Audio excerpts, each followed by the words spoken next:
Le Seigneur soit avec vous. Évangile de Jésus-Christ selon saint Jean. À l'heure où Jésus passait de ce monde à son Père, il disait à ses disciples, « Ne soyez donc pas bouleversés. Vous croyez en Dieu, croyez aussi en moi.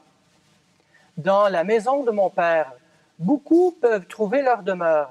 Sinon, est-ce que je vous aurais dit, je pars vous préparer une place? Quand je serai allé vous la préparer, je reviendrai vous prendre avec moi. Et là où je suis, vous y serez aussi.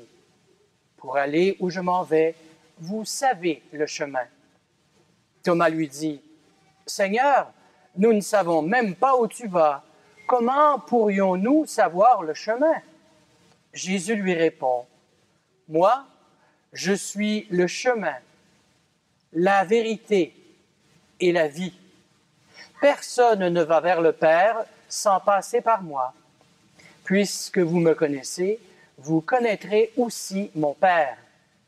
Dès maintenant, vous le connaissez et vous l'avez vu. » Philippe lui dit, « Seigneur, montre-nous le Père, cela nous suffit. » Jésus lui répond, « Il y a si longtemps que je suis avec vous et tu ne me connais pas, Philippe? Celui qui m'a vu a vu le Père. Comment peux-tu dire, montre-nous le Père? Tu ne crois donc pas que je suis dans le Père et que le Père est en moi? Les paroles que je vous dis, je ne les dis pas de moi-même, mais c'est le Père qui demeure en moi et qui accomplit ses propres œuvres. Croyez ce que je vous dis. Je suis dans le Père et le Père est en moi. Si vous ne croyez pas à ma parole, croyez au moins à cause des œuvres. Amen, amen, je vous le dis. Celui qui croit en moi accomplira les mêmes œuvres que moi.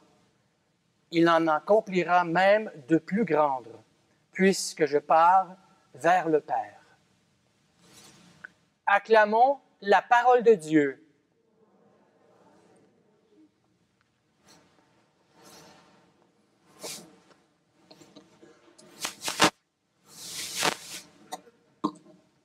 Mes frères et sœurs, il est important pour nous de réaliser que nous ne sommes pas ici parce que nous appartenons à un parti politique.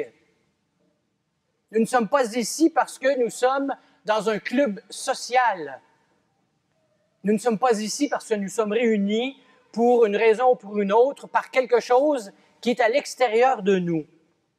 En fait, ce qu'il y a de particulier dans être Église, être communauté ensemble, c'est vraiment le fait que nous sommes regroupés non pas par quelque chose du dehors, mais par quelque chose et quelqu'un du dedans. Pensons-y.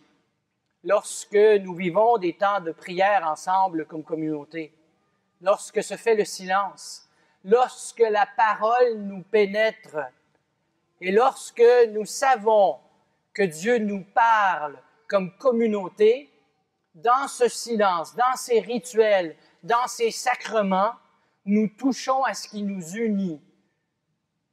Jésus lui-même de notre intérieur. C'est pour ça que j'aimerais aujourd'hui parler de la réalité de qu'est-ce que c'est être une Église à partir du terme de mystique. Et je vais en dire un peu plus long là-dessus. Alors, tout simplement, le titre de mon homélie ce soir est « Une mystique de la croissance ». Une mystique de la croissance. En fait, on pourrait dire que c'est presque un oxymore, c'est-à-dire que ça se répète, parce que qui dit mystique dit croissance. Mais je voulais mettre vraiment l'accent sur cette idée que nous sommes toujours en chemin, nous sommes toujours en croissance. Et pour nous, il est important de regarder, en fait, qu'est-ce que ça veut dire une mystique? Vous savez, le mot mystique, beaucoup de gens l'ont accaparé. On parle de mystique juive, de mystique islamique, et donc d'un mystère à approfondir. Ici, c'est évident que quand je parle d'une mystique de la croissance, puisqu'on est dans un contexte catholique chrétien, je parle d'approfondir le mystère de Jésus-Christ, qui est toujours incompréhensible, mais en même temps, on veut toujours continuer à l'approfondir. Et donc, on pourrait dire autrement, au lieu d'une mystique, qu'on parle d'une pédagogie du cheminement. Mais quand on dit pédagogie, malheureusement, on évoque cette idée qu'il y a une éducation à faire, un contenu à assimiler. Et la différence avec le mot mystique, c'est que le terme mystique est vraiment en lien avec l'union avec Dieu, comme une expérience de la connaissance de Dieu à partir des mystères. Et donc, nous connaissons Dieu à partir de sa parole, mais aussi à partir des mystères que nous expérimentons. Et là, je crois qu'on est au cœur de qu'est-ce que c'est être un mystique ou une mystique. Vous allez dire, je ne m'appelle pas Saint Jean de la Croix, je ne suis pas une Sainte Thérèse d'Avila. Peut-être que non, mais la mystique, c'est vraiment quelque chose à laquelle chaque chrétien et chaque chrétienne sont appelés. Je vais déballer un peu les 3 lectures d'aujourd'hui à partir de 3 points. Et chaque point correspond à chaque lecture. Donc, premièrement, je vais regarder comment gérer les conflits est inhérent à la croissance. On pense toujours que vivre des conflits, ça nous empêche de grandir. Et donc, on évite les conflits. Ce n'est pas le cas dans les actes des apôtres d'aujourd'hui. Deuxièmement, je vais parler que construire une communauté relève à la fois du matériel et du spirituel. Vous savez, on a toujours tendance à opposer les deux. Et dans la deuxième lecture, on va voir comment Pierre lui-même illustre, à partir de concepts vraiment intéressants, comment est-ce que le matériel et le spirituel sont unis l'un à l'autre. Et troisièmement, j'aimerais regarder comment demeurer en Jésus, c'est approfondir ce que j'appelle la voie du désir. Vous savez, dans la première lecture, lorsqu'on parle de gérer les conflits et que c'est inhérent à la croissance, je veux juste illustrer ceci. Je ne sais pas si vous êtes comme moi, mais quand on est en relation avec les autres, quand on est en relation, que ce soit au travail ou en famille, on réalise qu'il y a toujours des conflits à gérer. Maintenant, je ne sais pas si vous avez déjà rencontré des gens comme ça ou si vous êtes comme ça vous-même. La plupart d'entre nous, on a notre propre empreinte de comment on fait face aux conflits. Certains d'entre nous aiment avoir des conflits, vont en créer. D'autres vont les fuir. Et d'autres encore vont penser que les conflits, c'est vraiment une manière de dire que nos relations sont dissonantes. Il faut réaliser que comme chrétien et comme chrétienne, et ça c'est vrai depuis les temps immémoriaux, c'est-à-dire dès les débuts de l'Église, les chrétiens ont eu affaire à des conflits extrêmement importants et ils les ont affrontés de manière digne dans le dialogue pour que les choses avancent et que la parole de Dieu continue de croître et que l'Église elle-même continue de grandir. Ce qu'il y a d'intéressant dans la première lecture, je ne sais pas si vous avez remarqué, l'idée est que nos veuves qui sont de racines grecques et qui parlent la langue grecque, ne sont pas traitées de la même manière que les veuves qui viennent du milieu hébraïque. Alors, pourquoi est-ce qu'on expliquerait ça? C'est très simple. La plupart des leaders, si ce n'est pas tous, étaient tous des Juifs convertis au christianisme. Et donc, les veuves sont défavorisées parce qu'ils sont d'une autre culture. Je ne veux pas insister sur ce point. Par ailleurs, je pense qu'il est important de noter que les chrétiens ont toujours à refaire ce choix, c'est-à-dire comment, quand l'Église continue de grandir et qu'elle a de nouveaux membres, de nouveaux adeptes de Jésus, des gens qui sont à la suite de Jésus, on a des gens de tout... Jésus est inclusif, et donc on a des gens de tout genre, de toute culture. Et on doit faire face à cette réalité qu'on est dans une Église qui est de plus en plus multiculturelle. Et ces enjeux-là, dès les premiers siècles, les chrétiens ont eu affaire à ça, surtout les leaders. Et donc, on prend 7 hommes, on leur dit, là, nous, là, on ne peut pas s'occuper du service des repas et du service de la parole. Et donc, on vous désigne tous les 7 pour aller faire le service. Moi, il y a quelque chose que je trouve vraiment intéressant. C'est que on parle d'un conflit d'ordre très concret, très matériel. Quels sont les critères qui sont employés pour choisir les 7? Quels sont ces critères-là? Il y en a 2 qu'on entend dans la parole ce matin. Est-ce qu'on dit, ça va prendre des gens de langue grecque pour aller servir les gens qui sont de langue grecque? Est-ce que c'est le critère qu'on utilise? Non. Pour un problème d'ordre matériel, on a des critères pour aller chercher des leaders qui sont des gens qui sont profondément spirituels. On donne deux qualités. La première, ça doit être des gens qui sont sages. Et deuxièmement, des personnes qui sont remplies de l'Esprit Saint. Et là, on touche à tous les leaders et à bien d'autres figures scripturaires où on sait que Joseph, Jésus, dans les textes, on les entend dire, ce sont des gens qui sont sages, qui sont remplis de l'Esprit Saint. On dit à quelques reprises de Jésus lui-même qu'il est rempli de l'Esprit Saint. Et quand il a 12 ans, qu'est-ce qu'on dit? Il croit en sagesse. Les figures scripturaires et qui ont été au cœur d'être des leaders dans l'Église, c'est des gens qui étaient sages, inspirés de l'Esprit. Mais aussitôt qu'on dit ça, je trouve ça vraiment intéressant. Quand on se met au service de l'Esprit et qu'on écoute l'Esprit, il se passe des choses étranges. Vous savez qu'une des devises du portique ici, c'est de s'attendre à l'inattendu. Vous avez déjà entendu ça dans les homélies. Moi, j'y ai fait référence, le Père Pierre-Olivier aussi d'ailleurs. Et donc, qu'est-ce que ça veut dire? Alors, regardez qu'est-ce qui se passe avec nos deux premiers leaders des 7 qui ont été choisis, Étienne et Philippe. Qu'est-ce qu'ils font tout de suite après avoir été choisis? Est-ce qu'ils font le service du repas? Allez voir dans les Actes des Apôtres, chapitre 7 et 8. Étienne et Philippe font le service de la parole. C'est fantastique. Les humains, nous autres, on a nos plans. Bon, on va organiser ça comme ça. Puis là, on va mettre ces selles-là, puis ils vont aller faire ça. Et là, l'Esprit s'en mêle. Et puis là, tout d'un coup, là, les deux des 7 qui étaient censés être ceux qui vont faire le service de la table, c'est-à-dire partager les biens pour que tout le monde en bénéficie également, ils se retrouvent à être des gens qui prêchent, qui proclament la parole. Je pense qu'on peut retirer plusieurs éléments importants de ça. Le premier, c'est que quand il y a des conflits d'ordre matériel, il est important de se souvenir que les gens auxquels on devrait faire affaire en Église, ce n'est pas nécessairement les gens qui sont des professionnels de la gérance. Ça devrait être des gens qui sont des gens profondément spirituels, qui sont sages et qui sont à l'écoute de l'Esprit. La deuxième chose, c'est quand on est à l'écoute de l'Esprit, il faut s'attendre à l'inattendu.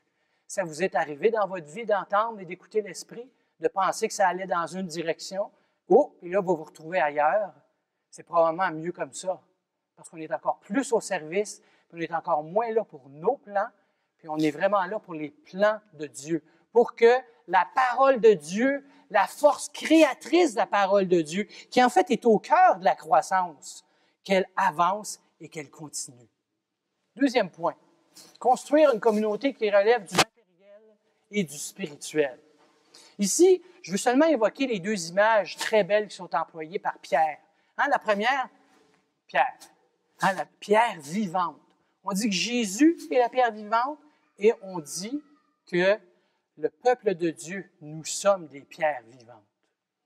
Et deuxièmement, l'autre image qui est employée, celle de temple spirituel.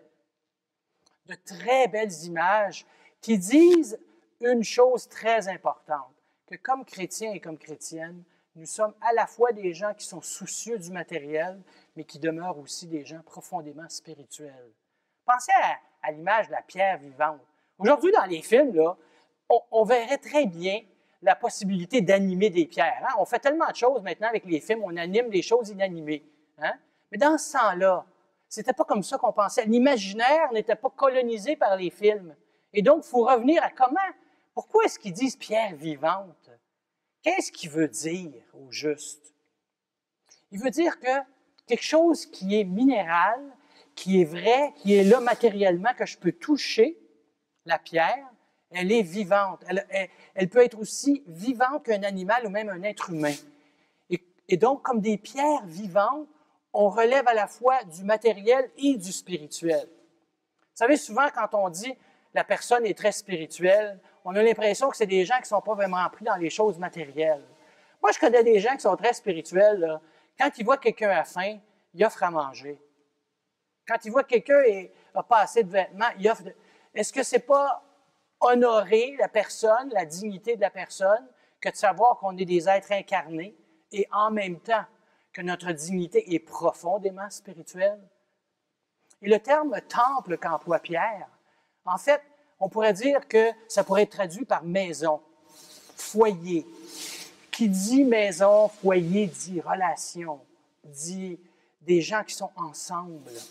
Quand on est ensemble comme Église, on est une maison communauté.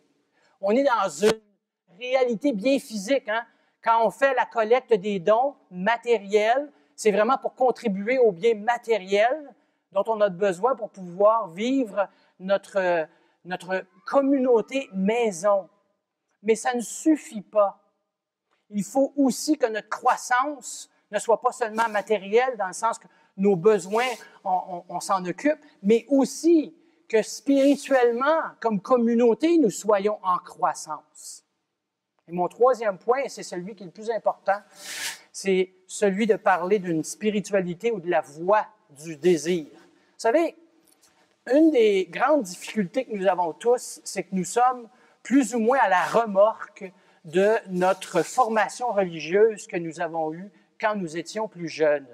Et aussi, je dirais, de notre état d'être des êtres de péché. Nous sommes sauvés, mais nous sommes pécheurs, pécheresses. J'aimerais donc illustrer la différence entre une spiritualité du désir et celle que je pourrais appeler une spiritualité du devoir, et les mettre en exergue avec une spiritualité du besoin. Comme ça, on va vraiment comprendre qu'est-ce que c'est être un être de désir. Vous savez, la plupart d'entre vous ou d'entre nous, on a été élevés et on a vécu la spiritualité comme une réalité qui était liée au devoir. Je ne dis pas que les devoirs ne sont pas importants. Ce que je dis, c'est quand on part du devoir pour activer notre spiritualité, hein, notre mysticisme, s'il est activé à partir du devoir, de quoi il va avoir l'air? Je vais me fier aux figures d'autorité totalement. Je vais me méfier de mes désirs et de mes émotions. Et surtout, je vais prendre comme acquis que les désirs des gens d'autorité sont plus importants que les miens. Grosso modo, c'est sûr que c'est une caricature, mais c'est une caricature qui décrit les quelques éléments de la spiritualité du devoir. Maintenant, regardons la spiritualité du désir, du besoin. Vous savez que c'est probablement la spiritualité qui est la plus commune pour ceux et celles d'entre nous qui sont plus d'une génération plus jeune. Parce que on est vraiment orienté sur combler les besoins.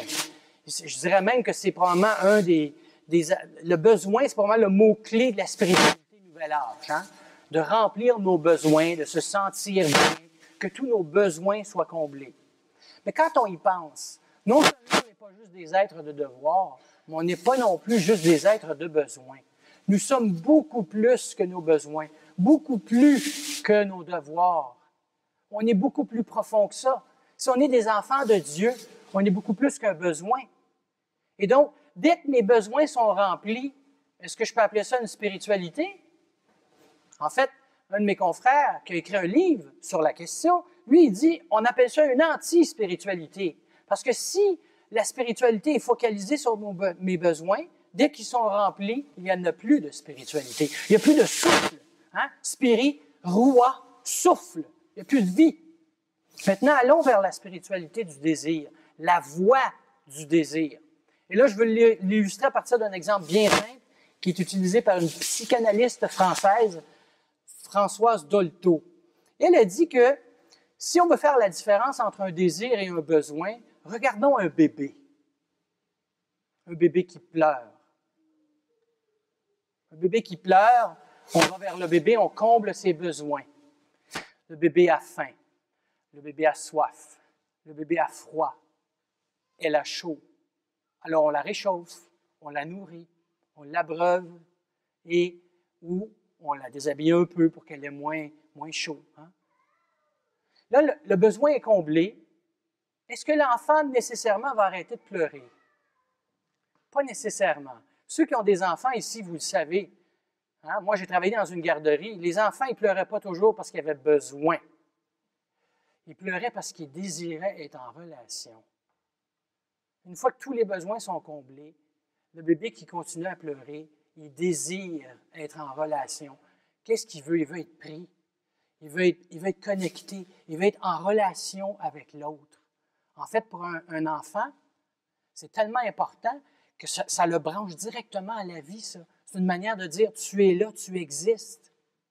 Alors, quand nous, on est vraiment dans une spiritualité du désir, on va au-delà des devoirs, au-delà des besoins, et c'est là qu'on approfondit vraiment jusqu'à quel point Jésus est prêt à nous combler.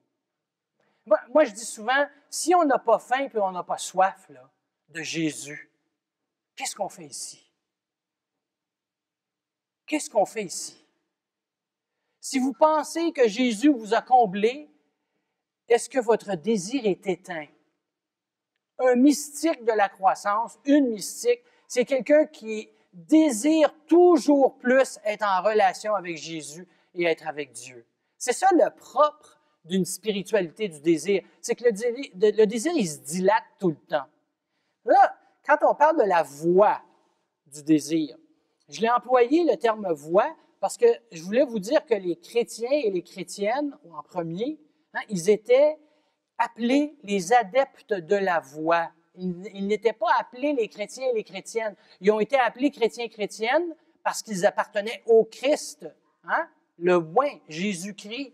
Mais avant, ils étaient appelés les adeptes de la voie. Quand on pense à ça, je trouve ça intéressant. Est-ce qu'on peut avoir la deuxième image?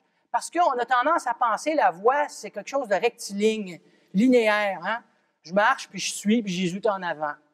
Je ne sais pas si vous êtes comme moi, mais les gens que moi j'ai accompagnés, et dans ma propre spiritualité, est-ce que ce n'est pas plus comme une spirale? Des fois, on a l'impression qu'on tourne et on revient aux mêmes enjeux, à la même chose. Au fond, et la raison pourquoi je le fais comme ça, c'est parce que la spirale ici, elle peut évoquer deux choses. Elle peut évoquer une ascension vers le ciel, mais elle peut aussi, si on un tourbillon vers l'intérieur. Alors, demandons à Dieu que l'absolu qu'on cherche, qu'on puisse aller le chercher en Jésus. Et que ce chemin-là, on arrête de penser que ça commence par A, B, C, D, puis ça finit avec la mort et la résurrection. Est-ce que ça ne serait pas plus une spirale dans laquelle on tourbillonne dans nos enjeux, dans l'amour, dans la peur, et toujours sachant très bien que c'est vraiment celui qu'on désire qui est le plus important, Jésus-Christ lui-même. C'est pour ça qu'on est ici. Moi, ce que je vous souhaite, c'est que ce désir-là continue de grandir de plus en plus. C'est un peu épeurant. Moi, quand le désir a commencé à vraiment grandir pour moi spirituellement, j'ai commencé à penser à la prêtrise. Imaginez, moi, j'ai jamais pensé que je me rendrais là. On revient peut-être à la première lecture. Quand on suit l'esprit, des fois, on est surpris où ça va nous mener. Mais une chose qu'on sait, ça va toujours nous mener vers le meilleur, vers le plus beau, vers le plus grand. Même si en chemin, dans la spirale, on va vivre des difficultés. Oui, Jésus, il est le chemin, il est la vie, il est la vérité. Allons le rencontrer.